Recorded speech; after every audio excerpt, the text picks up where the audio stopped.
அன்பான மாணவர்களே, கதிரியக்க சிதைவு விதிகள் என்பதனை பற்றி நாம் பார்த்து வருகின்றோம். இதில் நேற்றைய தினம் கதிரியக்க சிதைவு விதியாக முக்கியமாக n = n0 e⁻ -λt என்ற வாய்ப்பாட்டினை பார்த்தோம். இதிலிருந்து அரை ஆயுள் காலம்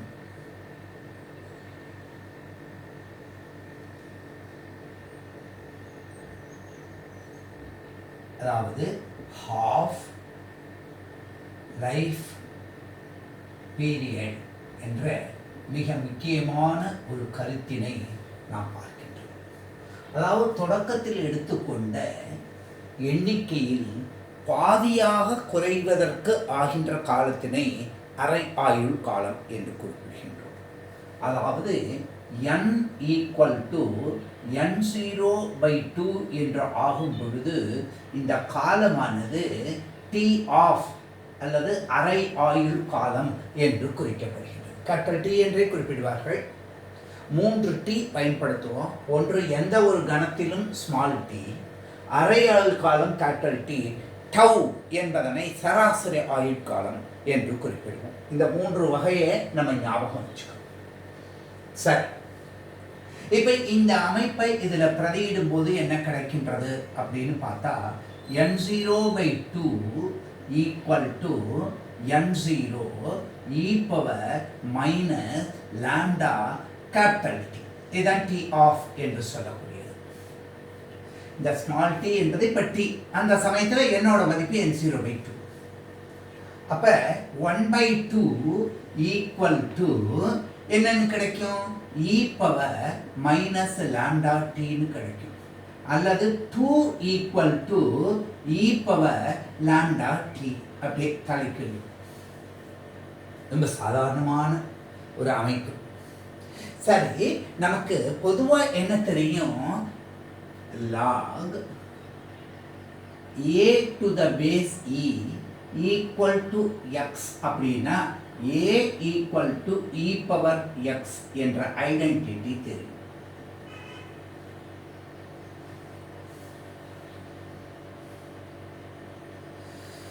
அப்ப e⁻λT அப்படின்னு எடுத்திருந்தோம் அப்படின்னா இதை x அப்படின்னு கொடுத்தா λT என்று சொல்லக்கூடியது நமக்கு இங்க log 2⁻e என்று தெரியும்.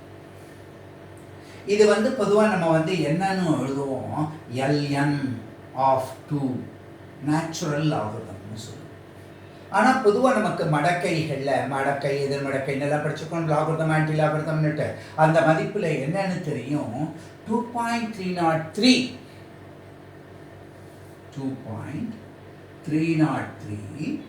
into log 2⁻10. இந்த log 2⁻10 தான் நம்ம லாகரிதம் புஸ்தகம்லாம் மடக்கை அந்த வாய்ப்பாட்டில் எல்லாம் இருக்கும்.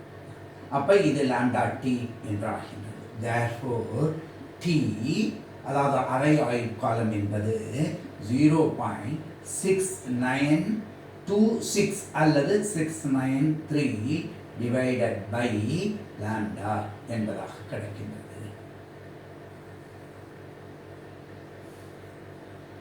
ஆக அரை ஆயுள் காலம் என்பதற்குண்டான வாய்ப்பாட்டினை மிக எளிமையான வகையில் நம்ம பெற முடிகின்றது அப்படின்னு பார்க்கணும். இது ஒரு முக்கியமான ஒரு சமன்பாடு. இப்ப சராசரி ஆயுட்காலம் அப்படிங்கிறத நம்ம எப்படி எடுத்துக்கிறோம்? இப்ப சராசரி ஆயுட்காலத்துக்கு எப்படி இந்த சமன்பாட்டை பெறுவது அப்படிங்கிறதையும் நம்ம பார்க்கலாம். அந்த சராசரி ஆயுட்காலம் மீன் லைஃப் பீரியட்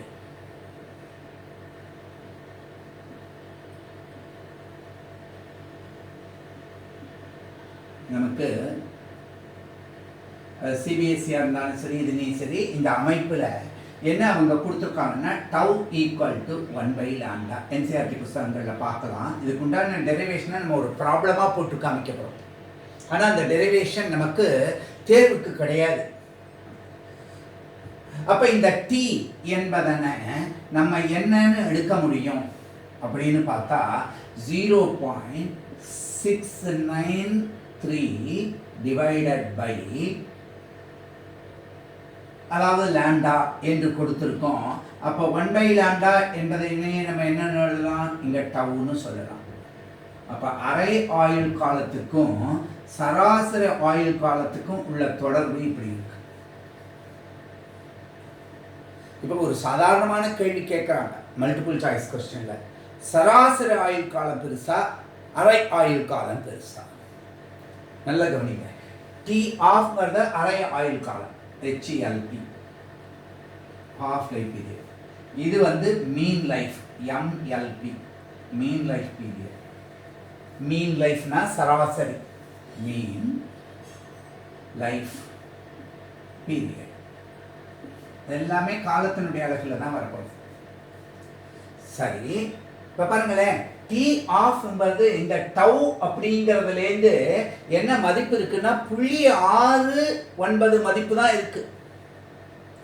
அது இந்த மதிப்பு 1ன்னு இருந்ததுன்னா டி ஆஃபும் டவும் சமம். 1 வாட்டும் குறைவா இருக்கிறதுனால சராசரி ஆயுள் காலம் தான் எப்பொழுதுமே அரை ஆயுள் காலத்தை விட அதிகம் அப்படிங்கிறத நம்ம தெரிஞ்சுக்கிறோம். இதெல்லாம் சாதாரணமாக ஆவரேஜ் ஸ்டூடெண்ட்ஸ் அப்படிங்கிறவங்களுக்கு அந்த வாய்ப்பாடுகளை பார்த்தவொடனே கண்டுபிடிக்க தெரியும். நமக்கு கேள்விகள் கொடுக்கும் பொழுது எளிமையாக கேட்கணுமேங்கிற காரணத்துக்காக எப்பொழுதுமே ஒரே கேள்வி கேட்க முடியாது இல்லையா? அரை ஆட்காலத்துக்கும் சராசரி ஆட்காலத்துக்கும் உள்ள தொடர்பினை கூறுகன்னு. அப்போ இதை சற்று இந்த மாதிரி மாற்றி கேட்பாங்க. அதுதான் நம்ம புரிந்து படிச்சிருக்கோமா அப்படிங்கிறத தெரிஞ்சுக்கிறது. ஆக ஒரு அரை ஆயுள் காலத்துக்குண்டான மதிப்புகள் என்ன அப்படிங்கிறத பற்றி நம்ம இப்போ டெரிவேஷனில் பார்த்துருக்கோம். இந்த ஐடென்டிட்டிஸ் எல்லாமும் நம்ம ஞாபகம் வச்சுருக்கோம். இப்போ இதில் ரொம்ப ரொம்ப முக்கியமாக 2 சின்ன குறிப்புகளை பற்றி சொல்கிறேன், கவனிங்க. ஒன்று என்ன அப்படின்னு கேட்டால், இந்த அரை ஆயுள் காலத்தை கொண்டு இதை பண்ணக்கூடியது atoms remaining, atoms remaining after n HLPs, half life periods. அது பொதுவாக n equal to n0 1/2 power n. இதில் n என்பது number of half life period lapsed, அதுக்கு முன்னாடி கடந்து போயிருக்கிறது. இந்த ஒரு வாய்ப்பாடை கணக்குகள் போடுறதுக்கு நீங்கள் பயன்படுத்திக்கிறீங்க. atoms remaining after n half life periods, half lives are n equal to n0 1/2 power n. அதில் n என்பது என்ன, எத்தனை ஹாஃப் லைஃப் பீரியடு முடிஞ்சிருக்கு அப்படின்னு சொல்லக்கூடிய ஒரு அமைப்பு. சரி சார், இன்னொரு குறிப்பு என்ன அப்படின்னு பார்த்தீங்கன்னா, பொதுவாக ஒரு கதிரியக்க தனிமம் அப்படின்னு நம்ம சொன்னோம் நேற்று. இந்த லாம்டா என்று சொல்லக்கூடிய சிதைவு மாதிரி கதிரியக்க தனிமங்களுக்கு உண்டானதுன்னு சொன்னோம். எப்பொழுதுமே கதிரியக்க உட்கருவாக, கதிரியக்க உட்கருக்களுக்கு, உட்கரு அப்படின்னு சொன்னால் அதில் உள்ள புரோட்டான்கள் நியூட்ரான்களுடைய தன்மையை பொறுத்தது. அது என்ன விகிதத்தில் இருக்கணும், number of neutron by number of proton should always be greater than 1. Number of neutron by number of proton should always be greater than 1. இந்த ஒரு எம்பரிக்கல் ஃபார்முலாவை நீங்கள் மனசில் ஞாபகம் வச்சுங்க. பின்னாடி அந்த கதிரியக்க சிதைவு ஒரு கூரை பற்றி நம்ம சொல்ல போகிறோம் இன்னைக்கு. அந்த அமைப்பிலையும் இருக்கக்கூடிய எண்ணிக்கையில் அணு எண் என்பது நம்பர் ஆஃப் புரோட்டானை குறிக்கக்கூடியது. புரோட்டானும் நியூட்ரானும் சேர்ந்தது அணு நிறை எண் என்பது. அதுலேருந்து நியூட்ரான் எண்ணிக்கை கண்டுபிடிக்கலாம். அந்த நியூட்ரான் பை புரோட்டானுடைய விகிதமானது, நியூட்ரான் எண்ணிக்கை பை புரோட்டான் எண்ணிக்கையினுடைய விகிதமானது எப்பொழுதுமே 1 காட்டிலும் அதிகமாக இருக்கும். அப்போ தான் இந்த தன்னிச்சையான கதிரியக்கம் ஏற்பட வாய்ப்பு இருக்கிறது அப்படின்னு பார்ப்போம். இப்போ சில சுலபமான கணக்குகளை முதல்ல பார்ப்போம். இந்த கணக்குகளை பார்க்க பார்க்க நமக்கு இந்த படித்த இந்த கான்செப்ட்ஸ் எல்லாம் சற்று ஞாபகம் வரும். அப்போ தான் எந்த வகையான கணக்குகள் கொடுத்தாலும் நம்மளால் போட முடியும். நம்ம மாதிரிக்கு ஒரு வடிவம் அப்படின்னு எடுத்து சில டைப் என்று எடுத்துக்கொண்டு அந்த கணக்குகள் எல்லாம் போட்டு வருகின்றோம். மேலும் மேலும் கணக்குகள் அப்படின்னே தொடர்ச்சியாக நம்ம போட போகிறோம்.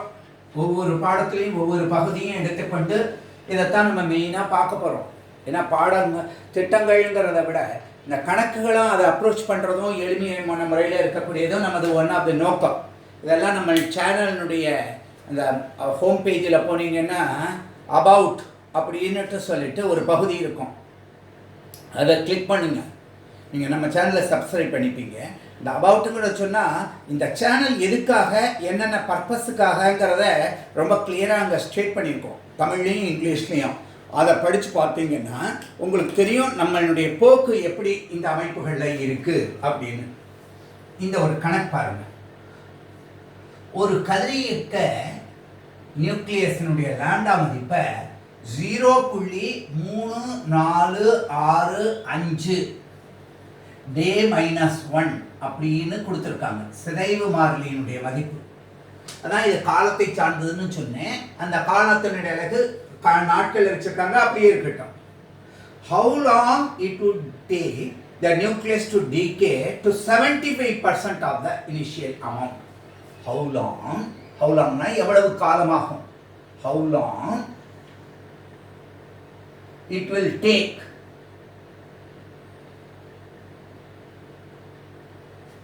to decay to 75%. 75% அப்படின்னா என்ன அர்த்தம்? முக்கால் பகுதி அப்படின்னு அர்த்தம். தொடக்கத்தில் எடுத்ததுல முக்கால் பகுதி ஆஃப் இட்ஸ் இனிஷியல் அமௌண்ட். N0ன்னு இனிஷியல் எடுத்திருந்தோம்னா அந்த அமௌண்ட் அந்த இது எவ்வளவு குறைகின்றது அப்படின்னு பார்க்கும் பொழுது 75% குறைகிறதுன்னு சொல்லியிருக்காங்க. ஒரு கதிரியக்க தனிமத்தில் ஏற்படக்கூடிய தன்மையை பற்றி இப்போ இந்த கணக்கை நம்ம எப்படி போடுறோன்னு கவனிங்க. எளிமையானது தான். நமக்கு ஜென்ரலாக தெரிஞ்ச வாய்ப்பாடு n = n0 e⁻ -λt. இங்கே இவங்க கொடுத்துருக்கிறது லாம்டா. இந்த n மதிப்பை என்ன சொல்லியிருக்காங்க? 75% போடுறதுன்னு சொல்லியிருக்காங்க. அப்போ 3/4 n0 அப்படிங்கிறது n0 e⁻ -λt அப்படிங்கிறதுக்கு சமமாக இருக்கு. அப்போ இங்கே n அப்போ என்ன n அப்படிங்கிறது என்னன்னு கொடுத்துருக்கப்பட்டிருக்கு? 3/4 of n0. இதைத்தான் இங்கே அப்படியே பிரதிக்கிட்டு இருக்கேன், வேற ஒன்றும் கிடையாது. அப்போ e⁻ இப்போ இது நல்லா கவனிச்சு பாருங்க. ரெண்டு இடத்துல n0 இருக்கு. இந்த பிளேட் தலைகீழாக போட்டோம்னா e⁻ இந்த லாம்டாவோட மதிப்பு இருக்கு 0.3465 டே பவர் -1. அது அப்படியே இருக்கட்டும். இன்டு டி ஈக்குவல் டு இந்த இது தலைகீழாக போகுது, இதுவும் தலைகீழாக போகும் இல்லையா, 4/3 ஆகும். இப்போ நான் உங்களுக்கு ஒரு ஐடென்டிட்டி சொன்ன ஆரம்பத்திலேயே log a to the base e equal to x னா a equal to e⁻x. a equal to e⁻x. அப்ப இந்த வடிவத்தில் இதை எழுதலாம். அப்ப நல்லா புரியுதா இல்லையா? e⁻x இருக்கு. அப்ப 0.3465 into t equal to log என்னன்னு கிடைக்கும்? 4/3. லாக் a/b மதிப்பை என்னன்னு எழுதலாம்? Log a minus log b. சரி சார், இது என்ன லாக்ல இருக்கு அப்படின்னு தெரியும் உங்களுக்கு? இது பூரா டு த பேஸ் ஈல இருக்கு, நேச்சுரல் லாக்ல இருக்கு. அப்ப இந்த மதிப்பை 2.303ங்கிற மதிப்பில் மாற்றிட்டா இந்த இடத்துட்ட log 4 to the base 10. இது நமக்கு தெரிஞ்ச மதிப்பு 60 21ன்னுட்டு லாகரிதம் புத்தகத்தில் பார்த்தோன்னா தெரியும். 4ன்னு இருந்ததுன்னா 0.ன்னு எடுத்துப்போம். இது 30 அப்படிங்கிற நம்பருக்கு நேராக பார்த்தோம் அப்படின்னு சொன்னால் நமக்கு 3 அப்படிங்கிறதுக்கு 47 71ன்னுட்டு மதிப்பு கிடைச்சிருப்போம். அப்போ minus log 3 to the base 10 அப்படின்னு எழுதலாம். அப்போ 2.303 இன்ட்டு இதுக்கு என்ன மதிப்பு சொன்னேன் நான் 10 log base 10ல் 0. அதை 40ங்கிறதுக்கு நேராக பார்த்தா 60 20ன்னு இருக்கக்கூடியது. மைனஸ் இதுக்கு என்ன சொன்னேன் 47 71 அப்படின்னு சொன்னேன். இந்த மதிப்பு இருக்கு. அப்போ இந்த மதிப்பு நமக்கு என்னன்னு கிடைக்கிறது 2.303 இன்ட்டு இந்த இடத்துல என்ன கிடைக்கிறது 0.1249. ரொம்ப எளிமை. அப்ப இந்த மதிப்பு நமக்கு சாதாரணமாக என்ன மதிப்பாக கிடைக்கின்றது அப்படின்னு இதுதான் இந்த மதிப்பு. இப்ப நமக்கு டி மட்டும்தானே வேண்டி இருக்கு. அப்ப 2.303 இன்ட்டு 0.1243 டிவைடட் பை இந்த லாண்டா மதிப்பு இல்லையா. இதனால் லாண்டா டி லாண்டாவினுடைய மதிப்பு 0.3465. இந்த இடத்துல டே மைனஸ் 1ன்னு இருக்கும். மேலே வந்தால் என்ன ஆகிடும் இத்தனை டேஸ்ன்னு ஆகிடும். இந்த கணக்கு வர்றது நமக்கு தெரியும் மடக்கை எதிர்மணிக்கை பயன்படுத்தி. அப்போ இந்த மதிப்பு படி பார்த்தா 0.83 டே. அல்லது ஹவர்ஸில் குறிப்பிட்டோம் அப்படின்னு சொன்னால் அப்படி குறிப்பிட்டு காமிக்கலாம் 19.92 ஹவர்ஸ். கணக்காக கொடுத்தா டே போட்டுடலாம். நமக்கு மல்டிபிள் சாய்ஸ் கொஸ்டினில் கொடுத்து கண்டுபிடிக்க வேண்டியிருந்ததுன்னா டேயில் கொடுக்கலாம் ஹவர்ஸில் கொடுக்கலாம். அப்போ அதுக்கு தெரிஞ்சாப்புல நம்ம பார்க்க முடியும். ஏன்னா ஒரு நாள் அப்படிங்கிறது 24 மணி அப்படிங்கிறத வச்சு அந்த ஃப்ராக்ஷனுக்கு கண்டுபிடிக்கிறோம். ஆக இதில் பாருங்கள் ஹவு லாங் இட் வில் டேக்னா இவ்வளவு நேரம் ஆகும். இது ஒரு எளிமையான ஆனால் முக்கியமான பண்பு. இதை போட்டு பார்க்கணும். நீங்கள் ஒரு தடவை நீங்களே ட்ரை பண்ணுங்கள். அப்படி ட்ரை பண்ணிங்கன்னா உங்களுக்கு இந்த வாய்ப்பாடு ஏன்னா பவர்லாம் இருக்க பயப்படவே கூடாது. இந்த ஐடென்டிட்டி தான் நமக்கு ஈஸியாக இருக்க. லாக் ஏ டு பேஸ் எக்ஸுனாக்க பவர் எக்ஸ் அந்தந்த இடத்துல எதை பழகிட்டோம்னா ஈஸியாக வந்துடும். Log A by B log A minus log B. அது எப்பொழுதுமே நேச்சுரல் லாகாக இருக்கக்கூடியதை நம்ம என்ன செய்யணும் அப்படின்னு சொல்லியிருக்கோம் 2.303 பெருக்கிட்டோம்னாக்கா ஆட்டோமேட்டிக்காக நமக்கு கிடைச்சிடும். ஆக இந்த கணக்கு தொடக்கத்தில் சுலபமான ஒரு கணக்காக இருக்குது. இது நன்றாக புரிஞ்சிருக்கும்னு நினைக்கிறேன். இதுக்கு அடுத்த கணக்கை நம்ம இப்போ பார்ப்போம்.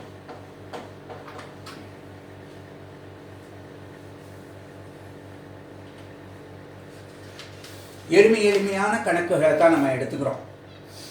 அடுத்த கணக்கு என்ன சொல்றான்னு பாருங்க. கால்குலேட்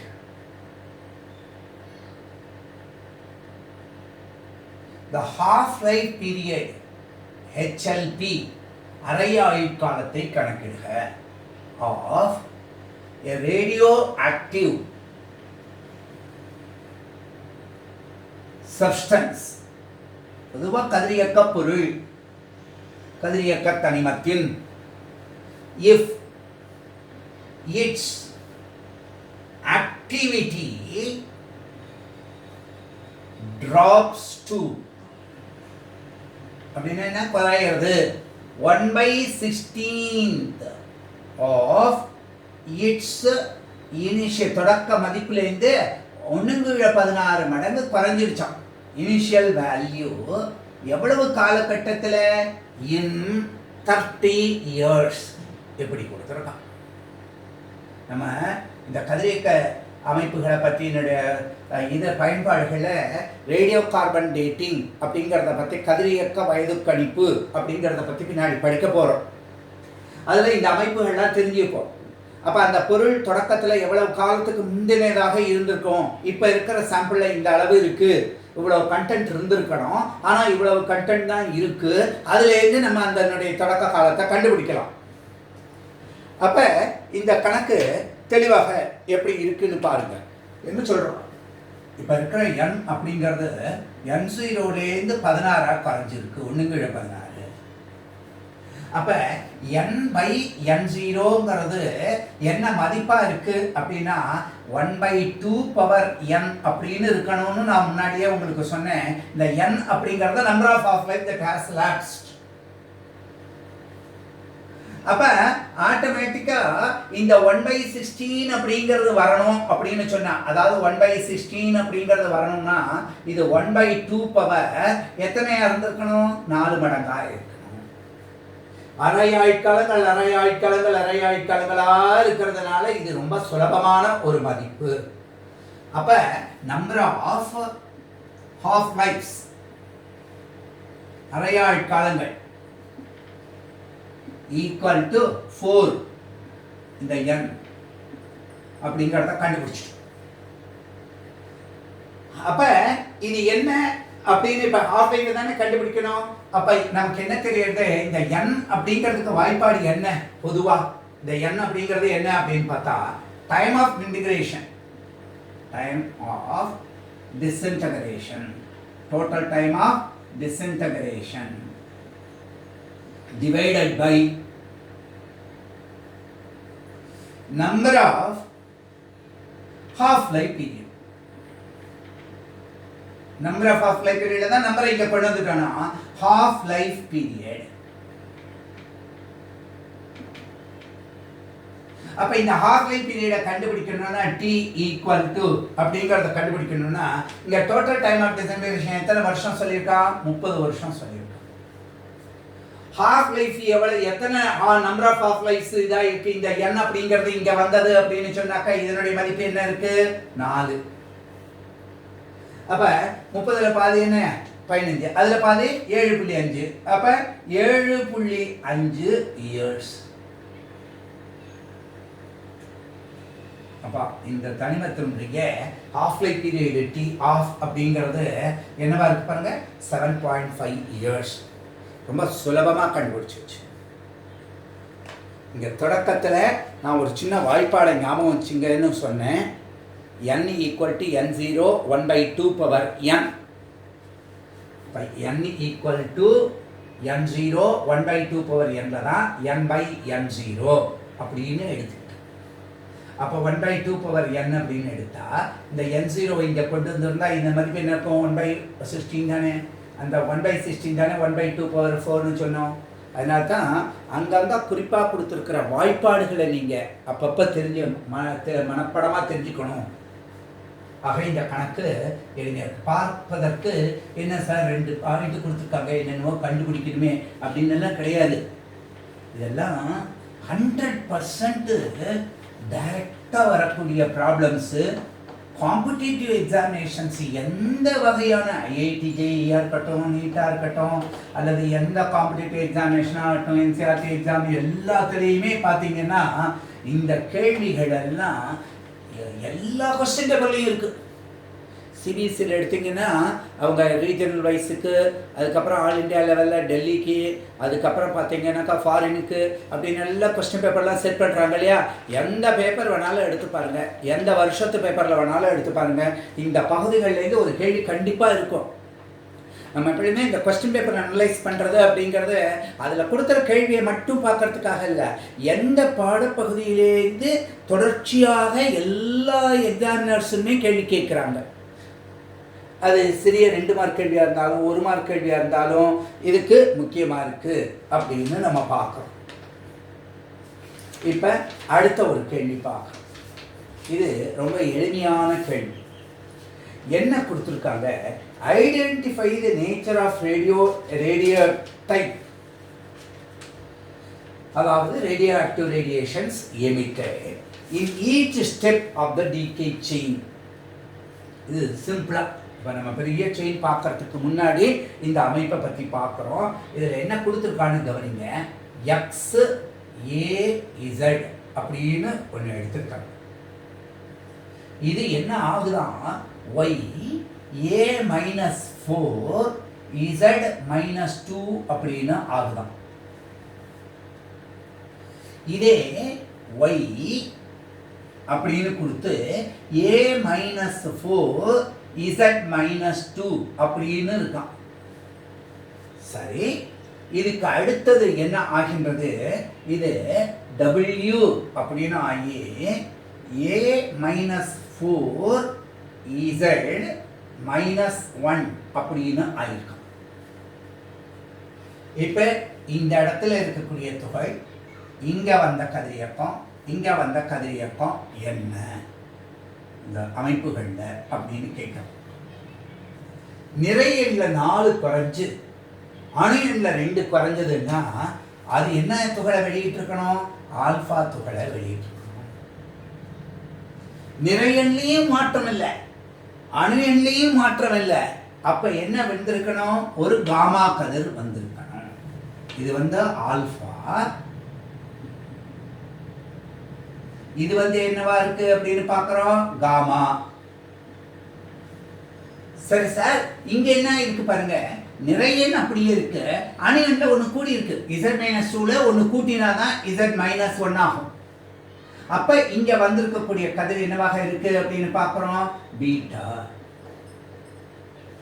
ஆக நமக்கு இந்த sequence alpha comma beta comma beta, alpha comma gamma comma beta, அவன் 4 சாய்ஸ் கொடுத்துருக்கலாம் ஒரு மார்க்ல மல்டிபிள்ல.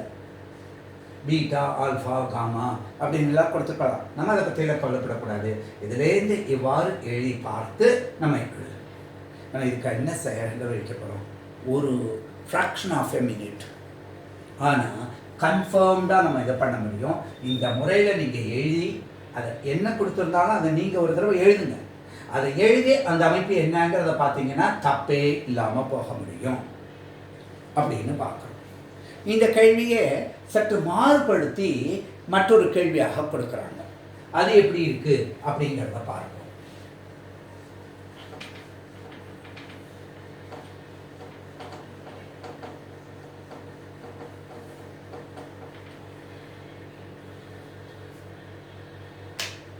எனக்கு கொடுத்துருக்காங்க the sequence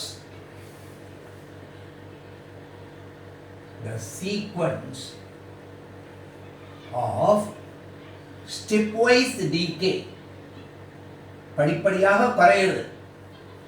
the sequence அந்த வரை, அதாவது அப்படியே அமைப்பு படிப்படியாக stepwise decay of radioactive nucleus.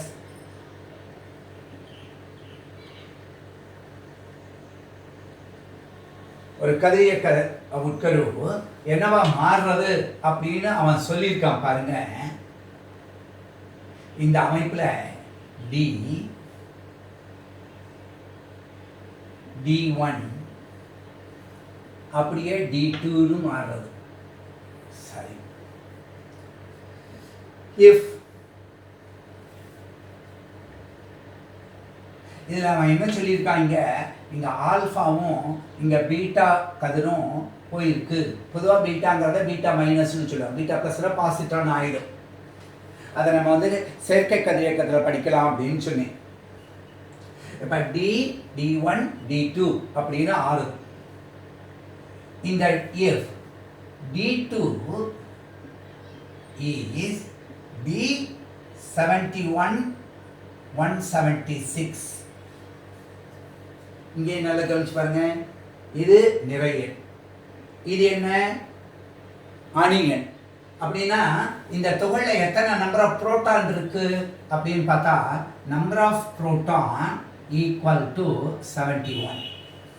அப்போ நம்பர் ஆஃப் நியூட்ரானை எப்படி கண்டுபிடிப்பீங்க அப்படின்னு பார்த்தா number of neutron equal to இதை ஏ என்று குறிப்பிட்டா இதை இசட் அப்படின்னு குறிப்பிட்டா ஏ மைனஸ் இசடுங்கிறது தானே கொடுக்க போகிறது. அப்போ நிறைய எண்லேருந்து இதை கழிச்சா இதில் 71 போச்சுன்னா பாக்கி என்ன இருக்கும் அப்படின்னு பாருங்க, 105 இருக்கும் இல்லையா.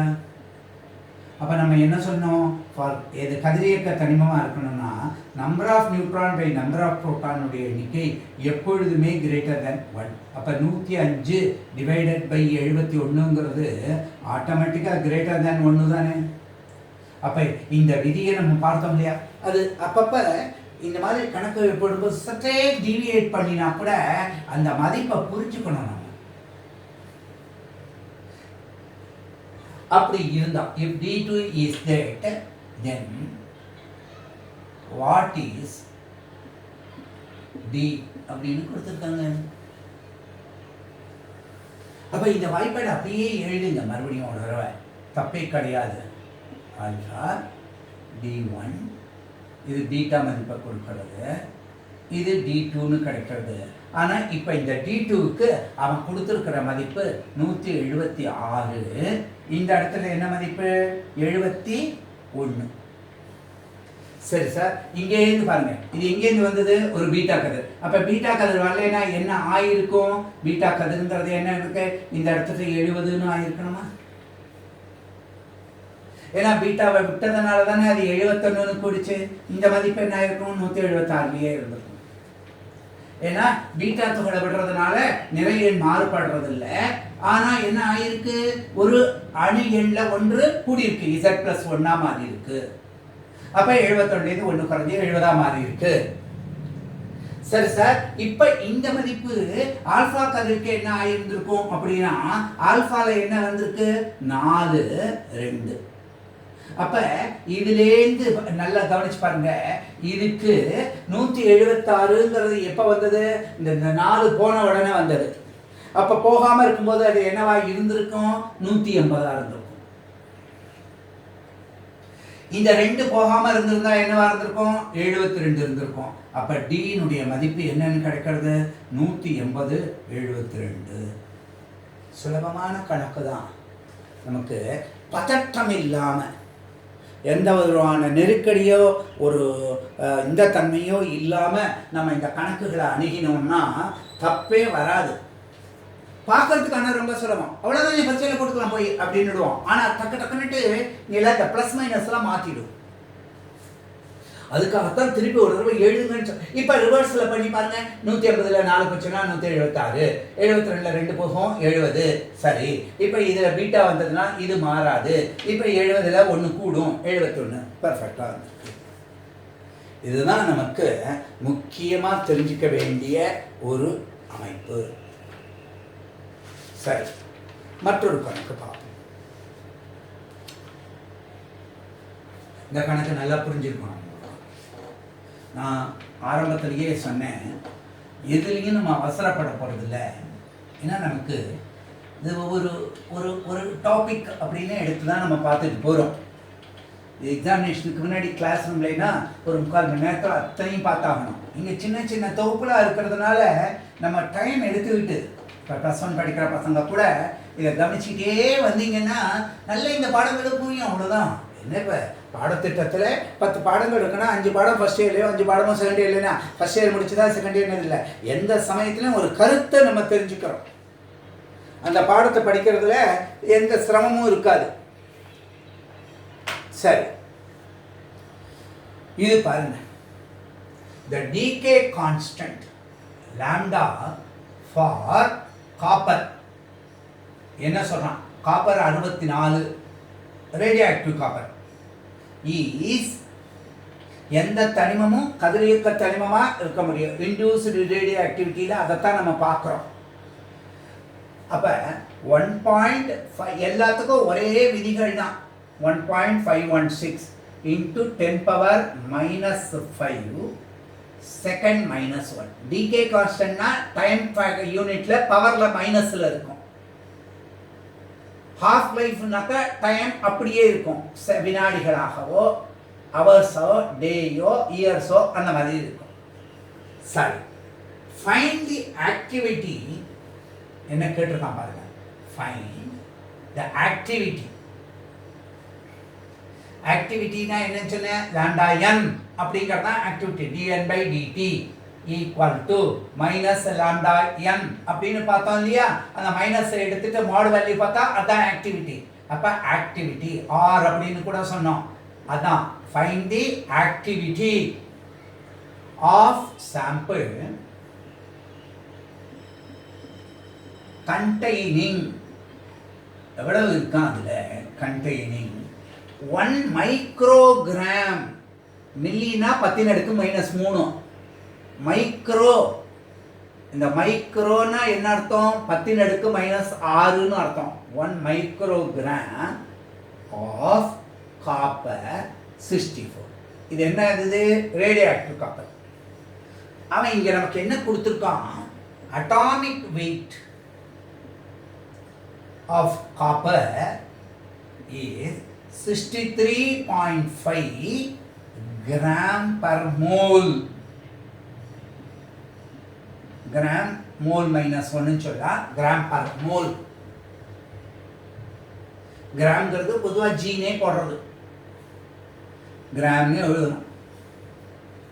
சரி சார், அவன் என்ன சொல்லிட்டான், neglect the mass difference between radio isotope and normal isotope. அதில் அந்த மாஸ் டிஃபரன்ஸ் இல்லை, அதை வந்து நீங்கள் கருத்தில் கொள்ள வேண்டாம், அவனை கொடுத்துருக்கான். சரி சார், இல்லை அது பொதுவாக எப்படி கொடுப்பாங்க, ஒரு ஸ்டார் போட்டு கொடுப்பாங்க, அவ்வளோதான் வித்தியாசம், மதிப்பில் ஒன்றும் வித்தியாசம் இல்லை. அப்போ இந்த கணக்கை நம்ம எப்படி போடுறோம் கவனிச்சு பாருங்க. என்ன அர்த்தம் இது, இந்த மதிப்புலேருந்து நமக்கு தெரியும் 63.5 கிராம் ஆஃப் காப்பர் ஹேஸ் எவ்வளவு number of atoms, 6 into 10⁻23 atoms. ஏன்னா கிராம் பர் மோல்னு கொடுத்துருக்கிறதுனால அதை வச்சு கண்டுபிடிக்கலாம் இத்தனை ஆட்டம்ஸ் இருக்குது. அப்படின்னா therefore number of atoms in எவ்வளவு அவன் கொடுத்துருக்கான், 1 microgram, in 1 microgram of copper equal to, அதைத்தான் நம்ம n அப்படின்னு எடுக்கிறோம். அந்த மதிப்பு என்னன்னா, இந்த டோட்டல் ஒரு கிராமுக்கு ஒரு இதுக்கு இத்தனை 6 into 10⁻23, அதாவது 63.5 கிராம்ஸில் இவ்வளோ நம்பர் இருக்குது அப்படின்னா 1 மைக்ரோகிராமில் எவ்வளவு இருக்கும். அப்போ இன்டூ 1 மைக்ரோகிராம் என்ன, 10⁻⁻6 கிராம். அப்போ இந்த மதிப்பு நமக்கு என்ன கிடைக்கிறது, 33ல் இது 23, இது நல்லா ஞாபகம், 6 into 23. அப்போ இந்த மதிப்பு நமக்கு என்ன கிடைக்கிறது, 9.45 10⁻15. ஸ்டெப்ஸ் தான் நமக்கு முக்கியம். இதுவும் கிராம், இத்தனை நம்பர், இதுவும் கிராம்ல எழுதிட்டேன். இப்போ கிராம் போயிடுச்சு. அப்போ எண்ணிக்கை தான் கிடைக்கிறது, number of atoms in 1 microgram of. அப்போ நம்ம கண்டுபிடிக்க சொல்லியிருக்கிறது என்ன, therefore the activity, அதானே கேட்டிருக்கான், ஆக்டிவிட்டி என்னன்னு கேட்டிருக்காங்க. ரொம்ப சுலபமாக கணக்கை நினைச்சிங்க, அப்படியே போடுங்க.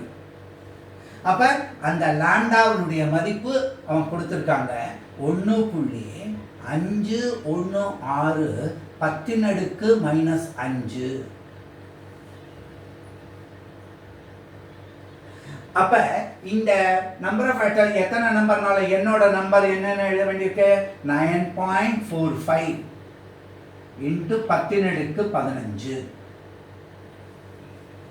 சரி சார், இந்த மதிப்பை கண்டுபிடிச்சா நமக்கு என்ன கிடைக்கிறது, 1.43 into 10⁻11.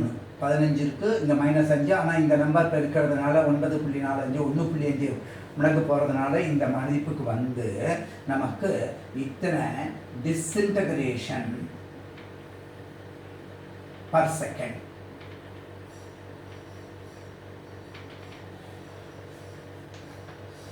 நம்ம ஏற்கனவே என்ன சொல்லியிருக்கோம், ஒரு டிஸ்இன்டகிரேஷன் பர் செகண்ட் அப்படிங்கிறத பெக்கோரலில் சொல்லி அதை கியூரியில் ஈக்குவலண்டெல்லாம் கொண்டு வந்திருக்கோம் இல்லையா. அப்போ இதை எப்படி மாற்ற முடியும் அப்படின்னு பார்த்தா, ஏன்னா கியூரியில் ஏதாவது ஒரு அழகில் தானே நம்ம சொல்ல வேண்டியிருக்கு.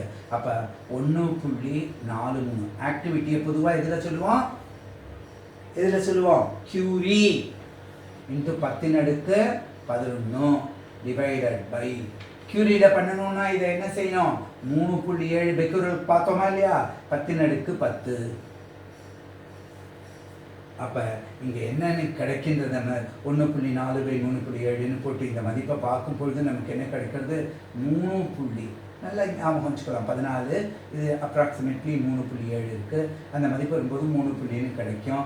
3.8 6QECI இதுதான் மதிப்பாக இருக்கின்றது. நீங்கள் ஒரு தடவைக்கு 2 தடவை போட்டு பழகும் பொழுதே ஆட்டோமேட்டிக்காக இந்த கணக்கெல்லாம் இந்த சால்விங் மெத்தட்ஸ் எல்லாம் அப்படியே வந்துடும். அதுதான் எப்பொழுதுமே சொல்லக்கூடியது தொடக்கத்திலேருந்து. ஆக சில சாம்பிள் கணக்குகளை பார்த்தோம். இப்போ ஒரு ரேடியோ ஆக்டிவ் சீரீஸை பற்றி பார்க்க போகிறோம். இந்த சீரீஸ் எதுக்காக சொன்னேன் அப்படின்னா, ஒரே மாதிரி எலிமெண்ட்ஸு ஆல்ஃபா பீட்டா கதிர்கள் வெளியில் வந்த அப்புறம் வர்றதே, அப்போ அதெல்லாம் என்னவா இருக்கும் அப்படின்னா அதனுடைய ஐசோடோப்புகளாக இருக்கும் அப்படிங்கிறத பார்க்கணும். ஐசோடோப்புகள்னா என்னன்னு சொல்லியிருக்கேன். நிறைய ஐசோடோப்னா கீழே அணு எண் மாறாது, அதே தனிமம். ஆனால் எது மட்டும் மாறுறது அப்படின்னு நம்ம பார்க்குறோம் அப்படின்னு கேட்டாக்க அதனுடைய நிறை எண்ணில் மட்டும் மாறுபாடு இருக்குது. அப்போ இங்கே கவனிப்போம். இதை கொஞ்சம் நல்லா கவனிச்சுட்டு வாங்க. நான் 2 பிரிவாக எழுதிட்டு வரேன். யூ என்ன நல்ல பெரிய நெடுக்கமாக இருக்கு. 238 அப்படிங்கிறது யுரேனியம், 92 அப்படிங்கிறது ஒரு கதிரை கொடுக்கிறது. என்ன கதிர்? ஆல்ஃபா கதிர் கொடுக்கிறது.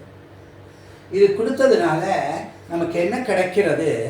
தோரியம் அப்படின்னு ஒன்று கிடைக்கிறது. இந்த தோரியம் இதுலேருந்து நமக்கு என்ன கிடைச்சிருக்கும்? ஆல்ஃபா போச்சுன்னா 334 அப்படின்னு ஆயிருக்கும். இது 19 ஆயிருக்கும். இது என்ன செய்யறது? ஒரு பீட்டா கதிரை கொடுக்கிறது. இதனால நமக்கு என்ன கிடைக்கின்றது? ஒரு பலேடியம் அப்படின்னு ஒன்று கிடைக்கின்றது. அப்ப இது பீட்டா கதிர் போனதுனால இந்த 234 மாறல, இது 91 மாறி. இது மறுபடியும் ஒரு பீட்டா கதிரை கொடுக்கிறது. இந்த பீட்டா கதிரை கொடுத்ததுனால இது என்ன ஆகின்றது அப்படின்னு பார்த்தா நல்லா கவனிங்க. யுரேனியம் அப்படிங்கிறதாவே 234 அப்படியே இருக்கு. இங்கே இது மறுபடியும் பீட்டா கதிர் கூடி 92. இதுவும் 92, இதுவும் 92. இந்த அமைப்புக்கே பாருங்க. ஆல்ஃபா கதிர் 2 பீட்டா கதிர் கொடுத்து இந்த தன்மைக்கே இது வந்திருக்கு. ஆனா இந்த யுரேனியமும் இந்த யுரேனியமும் ஒன்னான்னா இல்லை. இது 238, இது 234. அப்ப இது ஐசோடோப். அர்த்தம் புரியுதா? இப்ப இந்த பகுதியை நான் ஒரு முக்கோணம் மாதிரி போட்டு காமிச்சேன்னா இதுவும் எப்படி இருக்குன்னா இந்த 2 இப்படி இந்த தன்மை இருக்கிறத நம்ம பார்க்கணும். சரி சார், இது அடுத்து என்ன செய்யறது? இங்கே இந்த ஒரு ஆல்ஃபா கதிரை விடுறது, மறுபடியும் அது என்னவா மாறுறது? ஒரு தோரியமா மாறுறது. இங்க அந்த தோரியத்தை பச்சையில நான் போட்டு காமிச்சிருக்கேன், இங்கேயும் பச்சையிலேயே போட்டு காமிக்கிறேன். ஒரு தோரியம். ஆனா இங்க அந்த தோரியம் என்னவாக மாறுறதுன்னு பாருங்க. 230 ஆகுது. இந்த மதிப்பிலேருந்து 4 போய், ஆனா இங்க 2 போனதுனால 90. அதனால இது தோரியம். அப்ப இங்க பாருங்க, இது ஒரு தோரியம்னு எடுத்துக்கிட்டா இது ஒரு தோரியம், இது 2 ஒரு ஐசோடோப்.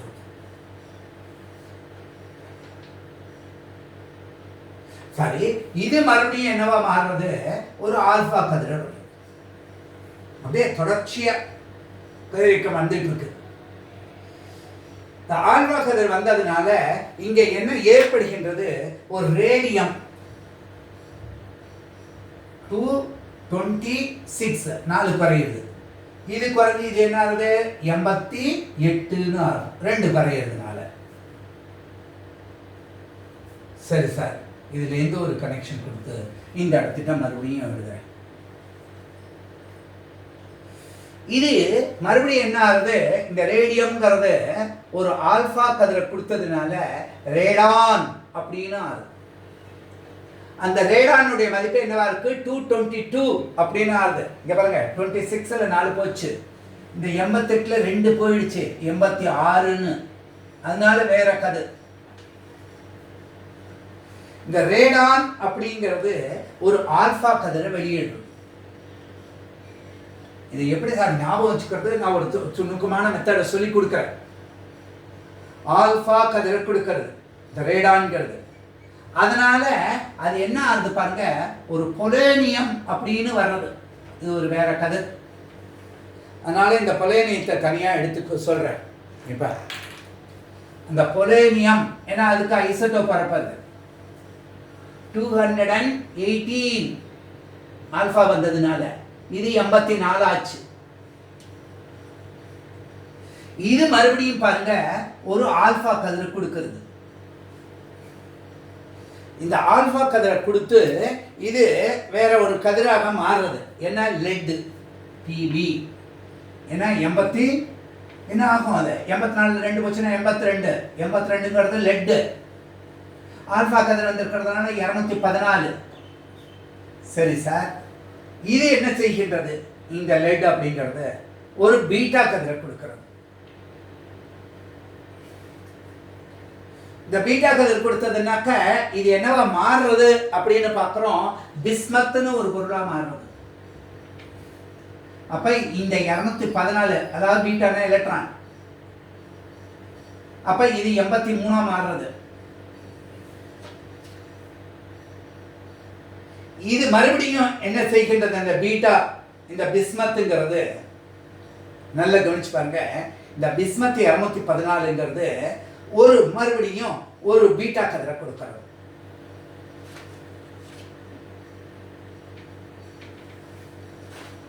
இதனால இந்த பீட்டா பிஸ்மத்துங்கிறது மறுபடியும் என்ன ஆகுது, பீட்டா கதிரை கொடுக்கறதுனால அப்படின்னு பார்த்தா இந்த பொலேனியம் இருக்கு பார்த்தீங்களா, அதாவே மாறிடும். இப்ப 214 இருக்கு.